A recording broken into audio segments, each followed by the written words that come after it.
Hello and welcome to this video. My name is Aniruddha. Call sign is Victor Uniform number 3 Foxtrot Mike Lima.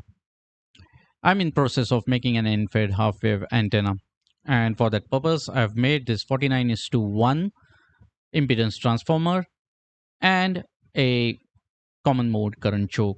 Let me quickly show you how I have wound this 49:1 impedance transformer. Here you see I've used two stacked cores of 240-43 toroid.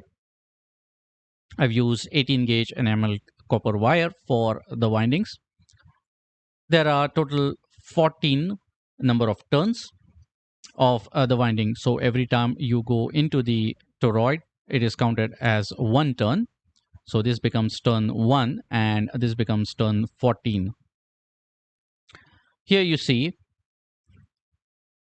the wire that starts the winding is connected to the shield of the coax that feeds this transformer.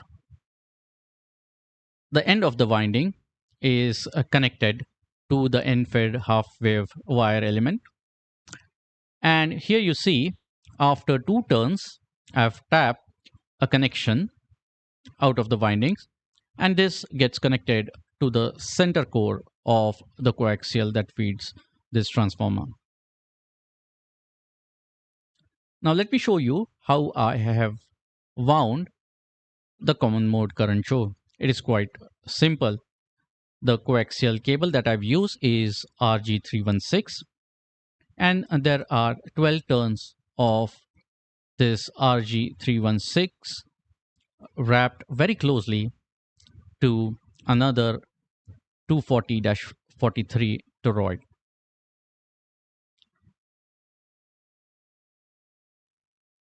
Now this is not a build video as such. I will post another video where I actually built this end-fed half-wave antenna. The purpose of this video is to evaluate the performance of 49:1 transformer and also the common mode current choke.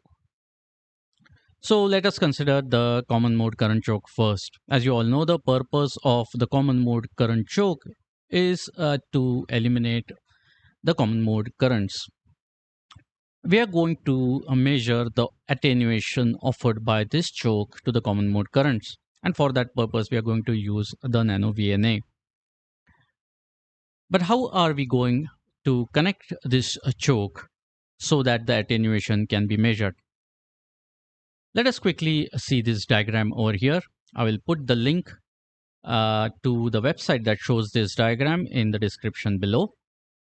Now I'm not going to go through the details of what the common mode currents are and how they are produced and what their effects are. But if you see here in the diagram, the direction of the current flowing through the center conductor of the coax and the direction of the common mode currents flowing on the outside surface of the shield are the same. And so to simulate the common mode currents flowing through this coaxial cable, what we are going to do is send a signal out from channel 0 out of NanoVNA into both the center conductor of the coax as well as the shield, and so they have been shorted at both ends. So the signal goes through the center conductor of this connector into both the center conductor and shield of the coax over here. This will simulate the common mode currents flowing through the coax. The attenuation will take place in the choke, and that attenuation can be measured from this end into channel 1 of the NanoVNA. So let me quickly connect all these things together and we'll see the attenuation on NanoVNA Saver software. Okay, so I've made the connections. I've used two BNC connectors on either end of the coaxial cables. As I said earlier, the coaxial cable and the shield is shorted on both sides. That shorted connection is connected to the terminal, which represents the center of the BNC connector on either end.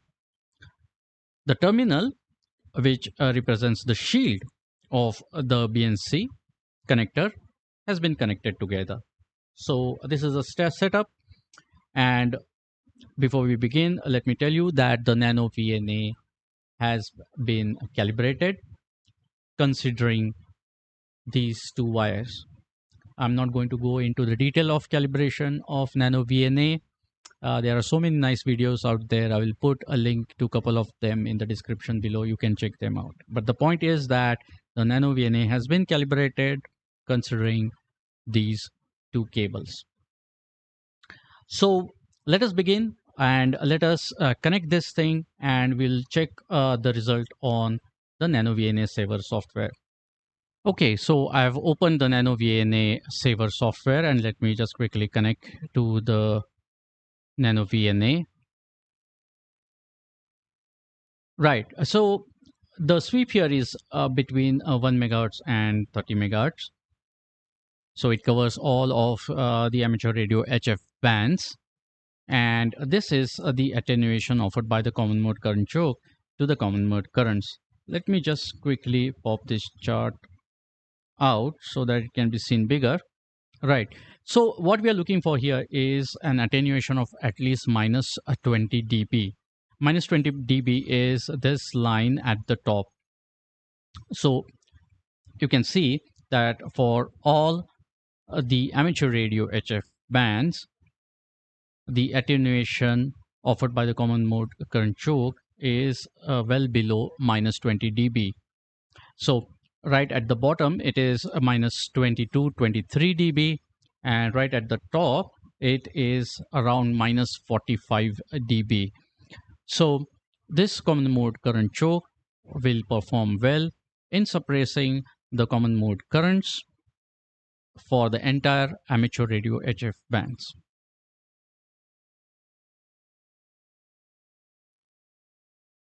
Okay, so now let us measure the SWR response of this common mode current choke. For this setup, we are not going to use channel 1. So I have disconnected it. We are going to use channel 0. Here, the center conductor of a coaxial cable is connected to the corresponding terminal here, which represents nothing but the center conductor of the BNC, the center conductor of this coax, and center conductor of this port. So the center conductor of this coax is connected to that corresponding terminal, and the shield is connected to the other terminal, which represents the shield of this entire system. On the other hand, I have connected a 50 ohm resistor between the center conductor of the coax and the shield. So basically, it is as if this common mode current choke is connected to a perfectly matched antenna for the 50 ohm system. So now let's go to the NanoVNA software, and we will check the SWR response. Let me connect to the device. Okay, again here the sweep is between 1 megahertz and 30 megahertz, so it covers all of the amateur radio HF bands. Let me quickly pop out this chart again. And here you see from 1 megahertz to 30 megahertz, the SWR response is below 1.17. So this is the 1.17 line, and the SWR is equal to or less than 1.17. So this particular common mode current choke, based on the two tests that we did, would perform very well in the amateur radio HF bands. Okay, so in similar way, let us also check the 49:1 impedance transformer. This is the setup. We are not going to use channel 1. We are going to use channel 0. Here we see that the tapped connection out of the winding is connected to the terminal corresponding to the center conductor of this system. The wire that starts the winding is nothing but the shield, so it is connected to the terminal that corresponds to the shield of this system. This is the antenna connection, so that is the end of the winding, and there is a resistance of 2450 ohms connected between the antenna connection and the shield. So with this setup, let us measure the SWR response. So what this corresponds is that there is a high impedance offered by the end-fed half-wave antenna uh, at the antenna connection, which is 2450 ohms in this case. And if this is 49:1 transformer, the impedance on the radio side after transformation should be close to 50 ohm. So let us go to the NanoVNA software and let's check the SWR response. So I have opened up the NanoVNA software. Let us go and connect to the device. And let me just change the sweep settings to continuous sweep because we would like to see some changes that would happen. Okay, so here is the SWR response in current configuration. We can see that at 160, at 80, at 40, and at 20 meter band, the SWR offered is quite good. It is close to 1.3, 1.4 or below that. But as we go higher to, let's say, 15 meter band or 10 meter band, the SWR is quite high. At 15 meter, it is more than 2. It could be 2.2 right now here. And at the center of the 10 meter band, it is close to 4. So for these higher bands, 15 meters and 10 meters, the SWR is quite high. So what can we do? Now, if we go back to our setup, there is one thing missing, which is the 100 picofarad capacitor, which goes between these two terminals. So let me again go back to the sweep, which is on continuous sweep, and you will see the change happening as I introduce the capacitor.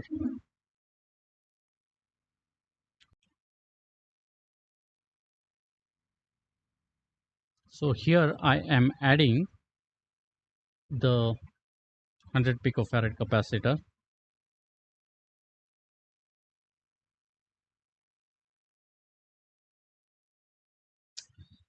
Okay, so there you go. I have added the 100 picofarad capacitor, and now you can see the SWR of 15 meters and 10 meters have gone way below. So now if you consider let's say the 40 meter band, then the SWR is below 1.1. For 20 meters, it is close to 1.3, 1.4. For 15 meters, it is similar, 1.4. And at 10 meters, it is about 1.75 or so.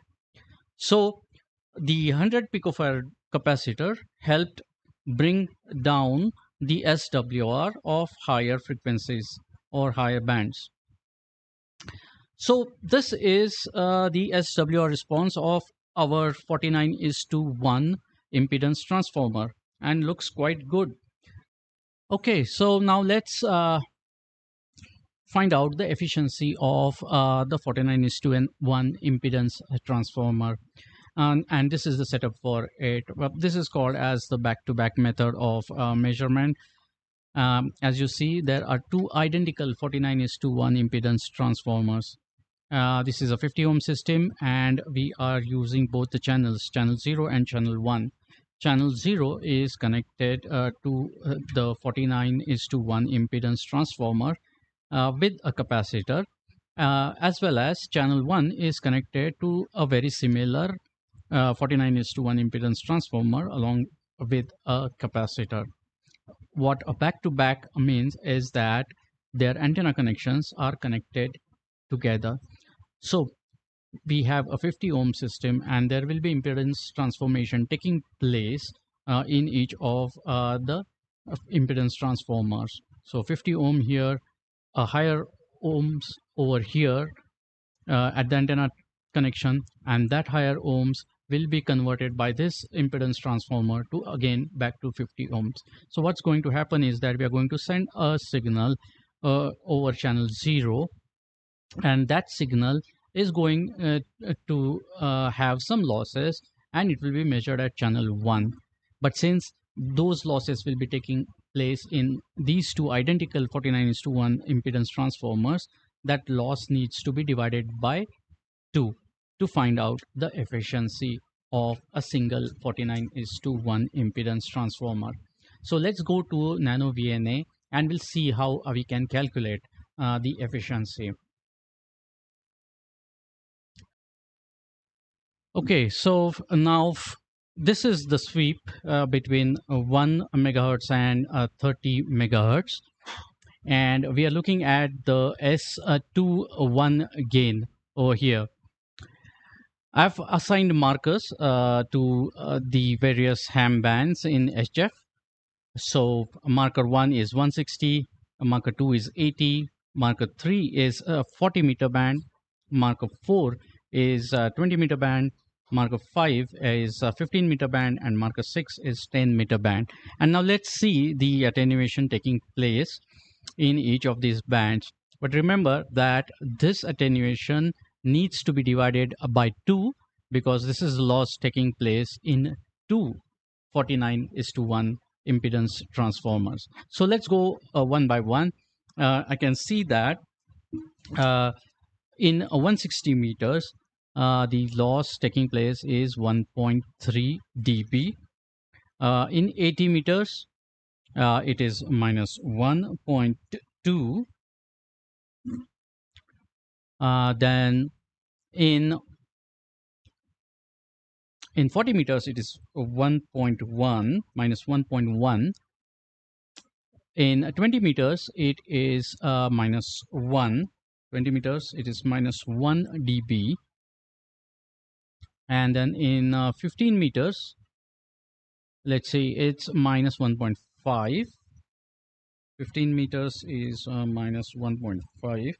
And then last is the 10 meters, which is minus 3.4. So I'm looking at these S21 gain values. Now these values that I just read needs to be divided by 2 to find out the efficiency of one of the 49:1 impedance transformers. So what I will do is that I've noted down these values. I will go and do the necessary calculations, make the table, and then come back. So stay tuned. So these are the readings that we got. S21 gain, these are the values that we got from various markers on different bands from 160 to 10 in the NanoVNA saver software. But these values denote the loss taking place in both the transformers since they were connected back to back.